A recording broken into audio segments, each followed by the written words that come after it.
চট্টগ্রামের পাঁচলাইশ এলাকায় আছেন সহকর্মী ইরফানুল হক। আমরা এখন সরাসরি চলে যাচ্ছি তার কাছে। ইরফান, বন্দরনগরীর জলাবদ্ধতার সবশেষ তথ্য আমাদেরকে জানাবেন।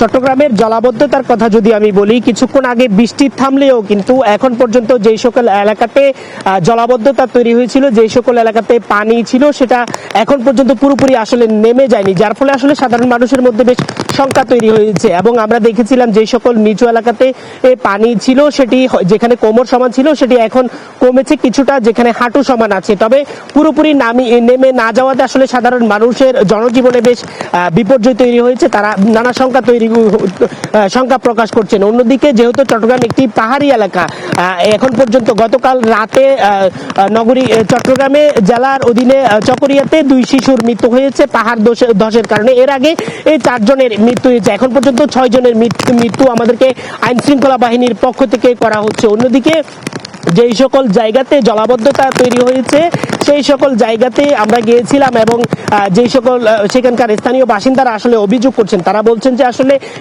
মেগা প্রজেক্টের জন্য চট্টগ্রাম সিটি কর্পোরেশন, চট্টগ্রাম উন্নয়ন কর্তৃপক্ষ এবং চট্টগ্রাম পানি উন্নয়ন বোর্ডের প্রায় 14,000 কোটি টাকার যে প্রকল্পগুলো হাতে নেওয়া হয়েছে তার সুফল এখন পর্যন্ত আসলে দৃশ্যমান হয়নি। অন্যদিকে এই প্রজেক্টের সাথে যারা সম্পৃক্ত রয়েছেন তারা আমাদেরকে বলছেন যে আসলে এই প্রজেক্ট যদি একেবারে শেষ হয়ে যায় তাহলে হয়তো চট্টগ্রামের জলাবদ্ধতা কিছুটা কমে আসবে। অন্যদিকে নগরীর যে চট্টগ্রাম থেকে কক্সবাজারের যে রেল লাইন সড়ক রয়েছে সেই সড়কে এখন পর্যন্ত 2 থেকে 3 ফুট পানি থাকার কারণে সেই রেল লাইন এখন পর্যন্ত স্বাভাবিক হয়নি। এছাড়া চট্টগ্রাম জেলার অধীনে এবং চট্টগ্রাম বিভাগে বিভিন্ন জায়গাতে আমরা দেখেছিলাম যে আসলে বিভিন্ন জায়গাতে গাছ ভেঙে এবং সড়কটি আসলে অনেকটা নষ্ট হয়েছে, যার ফলে আসলে চলাচলের অনুপযোগী হয়েছে। তো এই ছিল আমার কাছে এখানকার সর্বশেষ।